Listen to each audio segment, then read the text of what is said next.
All right, welcome everyone. We're Semblance of Sanity. I'm Caleb. I'm Jacob. And we're here for Saiki K, Season 1, Episode 5.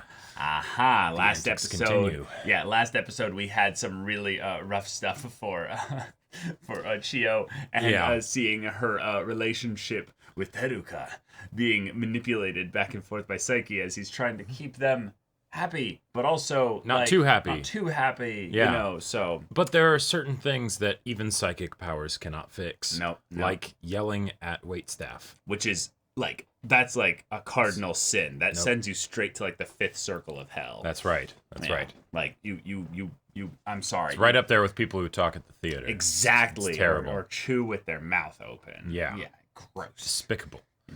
Just, But now we are on to a new episode, and in classic Saiki K fashion, the previous episode doesn't really seem like it will necessarily have any bearing on what we get with this one. Nope. It's just more chaos and madness. So in terms of predictions, I would really love to see Hairo get more focus. He is probably the most energetic of of saying everyone something. here. And yes, that is saying something. Yeah. But I, of also course, would... Nendo. Yeah, Nendo. Nendo is like Nendo second, always and forever. Mm-hmm. Yeah. Give us more himbos and ridiculousness in Indeed. this story. And then of course maybe some stuff with the parents. Yeah. Sure. Yeah. Yeah, might as well. But y'all, without further ado, let's get into this. All right, everyone, now be sure to go check out the reaction portion of the video in the description below, then come back here for the discussion. Judgment nights of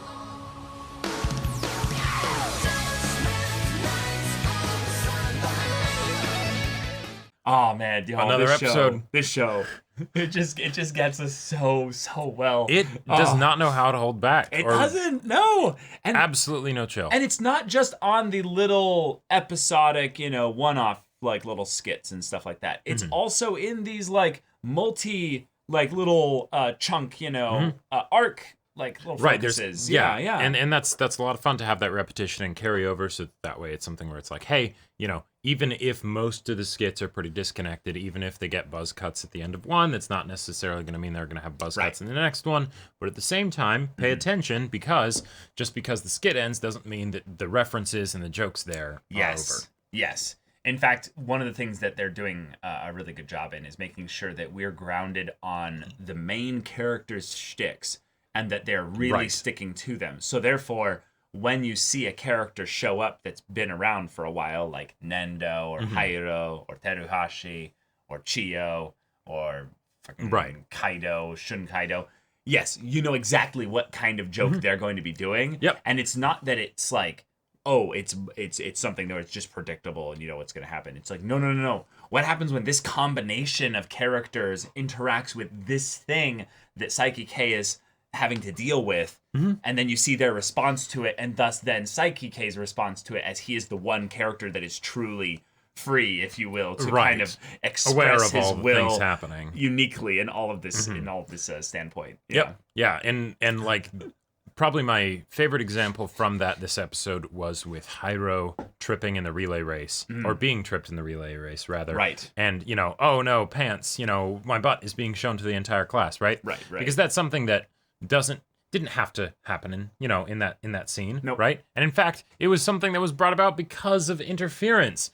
But if there were to be something that would complicate things and make it so that then Saiki has to deal with, oh, well, okay, I'm in last place and I need to win. All right, what do? Well, Here we go. yeah, Here we go. athletic boy suddenly just trips in the relay race. And then, of course, because he's not having a good time regulating his powers because of what was done in the previous skit with Nendo pulling out the pin thing in his ear that regulates his powers to the point where if he had them taken out, the world would come to an end. Right, and literally, if anyone else tried to do that, he would immediately do something psychically to avoid it or keep it from happening. Because he would see it coming. Because he would see it coming. Right. But with Nendo, he doesn't. Because he literally has no idea what Nendo's going to do. Nope. Nendo is immune to his powers. Exactly. It's wonderful. The love story writes itself. It writes itself, yes. The idea that there were multiple times also in the Saiki K is trying to avoid all these characters, little bit. Yep.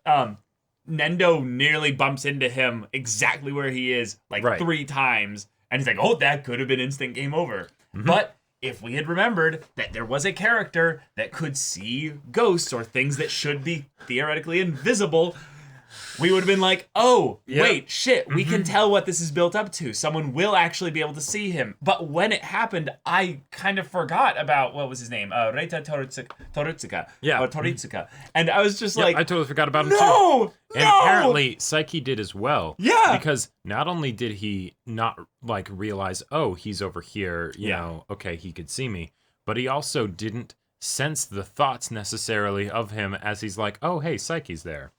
You know? Because the amount of time, or I guess that's just the level of awareness that Reita had, in that he didn't notice that Saiki was there until like he's literally turning the corner and staring right at him. Right, exactly. Yeah. And then it's just like, oh, hey, buddy, you know, and then jigs up, right? Also, I loved the workaround of the teleportation thing of like, okay, no. Shoes. One of them is waiting outside the shoe locker for me to do that. Well, shit, you know. So like, and if he teleported home and then just teleported back there later, one, the dude could still be waiting there, but two, then that'd be really obvious that Saiki, you know, how did he go home, right? He left his shoes there. That's weird. Exactly. Yeah. I love the way in which he has to navigate all these situations while keeping everything as under wraps as possible, and yet he has such ridiculous godlike powers that he really could just use things as hard as possible to make sure that someone forgets something or someone isn't a problem. But the thing is that it's not just that he wants to do these things, it's that he wants to do them with minimal effort. He wants a normal life where he can just eat pudding and just relax. Yeah, really needing hard. to manage all the psychic powers and everything to get what he wants, it's so exhausting. Yeah, because it's not just like using them, it's using the exact amount of them so that it doesn't obliterate them from the universe. So he doesn't obliterate them, and so that no one is aware that he used psychic powers. Because, quite frankly, he does not want to... Psychic powers just for himself is hard enough. Yeah. He does not want to have to telepathically make people believe that psychic powers are normal and have them start, you know, manifesting them. That would be a bit of an issue. That would actually happen. Yep. In fact, the funny thing is that I believe that might have already happened, is the idea that when his pin was pulled out, three of the things that we were shown, the three things that we were shown in response to that, two of them seem to be kind of non-issues, basically. The NASA things seem to be more just like there was a blast of psychic energy of some kind. Right, yeah. But the doctor one seemed to be that either a VIP was on life support of some kind, and their connection thing stopped. Or this is some kind of super high-tech, like, psychic monitoring station, and it's just the proof that the government and big people in the, like, upper echelons of society have adjusted their things that they're looking out for to be aware that Saiki exists, and thus have some kind of station that monitors his abilities and his status so that when he goes down, they're like, fuck, call the president. We need to get like serious about this here. The other thing that I was thinking it could potentially be is something where it's just like, oh, someone that needs to like regulate some kind of levels in some sort of lab, whether it's like the traditional sci-fi, like, ooh, Akira science, you know, experiment, something like that. Or if it's just like, oh, they're at like a nuclear reactor and suddenly, oh shit, what's going on? The levels are weird. Yeah, the levels are weird. Oh no, you know. But all of that just from pulling one little pin out, you know? Who knows what would have happened if Nendo had needed to get both. Yeah. The end of the world. Lovely little bit here, but I love that Shun Kaido, every time he's in there, he does find some way to make himself feel like he actually does have power, because he ends up doing things that are in close proximity to something either Saiki K does do, or Saiki K does something to him that reinforces his belief that Dark Reunion actually exists, which is funny because Saiki K is Dark Reunion. So like the whole thing of moving a locker with someone inside it somewhere else in a building, even other people, even if they're like, no, you're constantly doing your weird shit, right?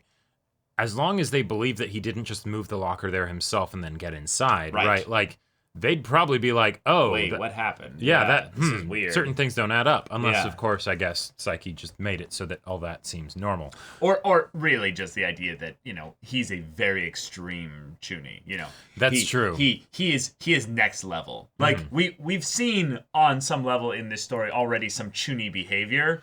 But Right. Shun Kaido is the one again, that takes the cake. But again, like the Chuny behavior actually feels pretty normal given all the things in this world. But that's why they don't actually see any of it as being weird. They just go, "Oh, he's doing his thing."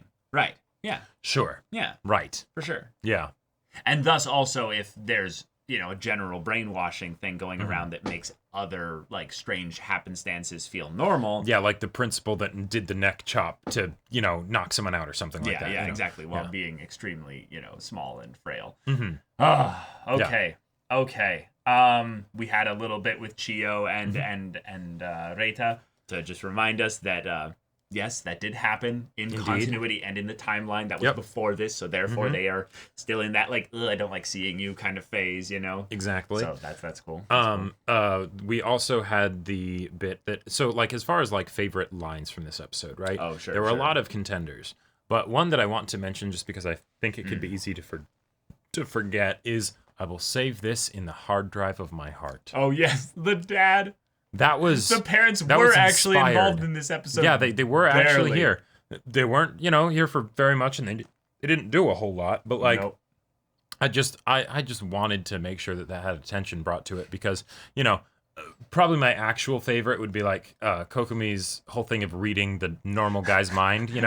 That like didn't even get a name because he wasn't important. To the letter. To the letter. For like Verbatim. a paragraph Yeah. of things that he was thinking. And she's like, yes. And it's just a nice little change of pace for her because most of what we see, like sometimes we would see her actually being right, but a lot of it, since it's focused around Saiki, right?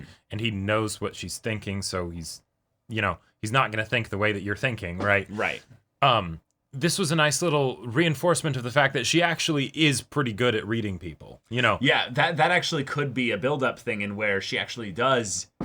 She is currently receiving ESP, but it's a thing of where she's so used to being right with this kind of stuff that it's not like actually just true ESP, and thus it's a very weak form of it. Sure. And she can't actually do it to everybody, like not like Saiki. But that would mean that maybe the reason why she can't do it to Saiki is not because she can't really see inside his head, but because Saiki is so much stronger than her that he's actually got natural barriers up in terms of telepathic, observance. So right.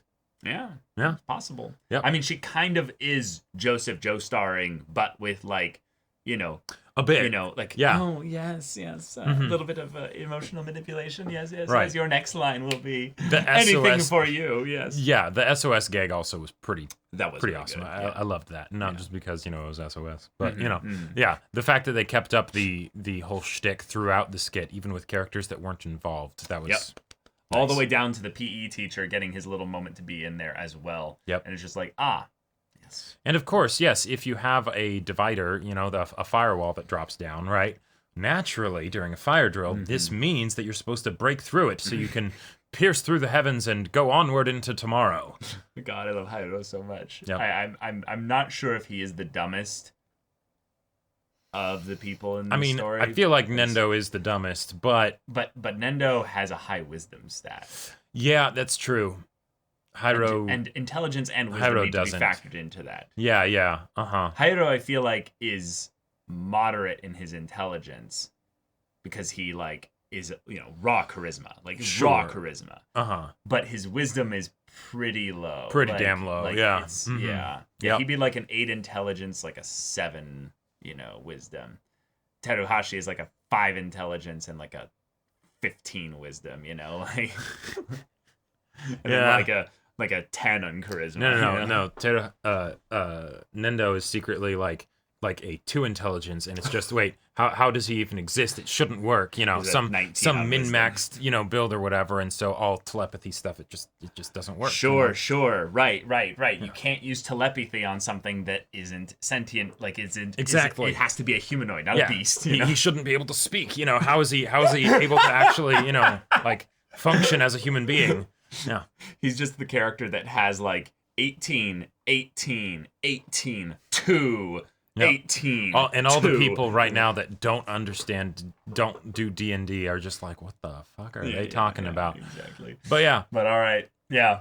Fantastic stuff. The crazy antics of this show continues, and let's get more of it. Let's get more of it. So yeah, y'all, thank you so much for watching this episode's reaction and discussion. If you want to see the next episode's reaction and discussion right now, though, go check out the link in the description below for our Patreon. You can get on early access there. You can watch full-length timer reactions there, and all this comes with Discord access, so you can chat with us in the community there about this show, about anime in general, and also be sure to check out our Twitch channel. We stream every weekday. The info's in the description. Yeah, so if ain't that interests you, we'll see you there. But until then, we're Semblance of Sanity. I'm Caleb. I'm Jacob. And we'll see you all Next time.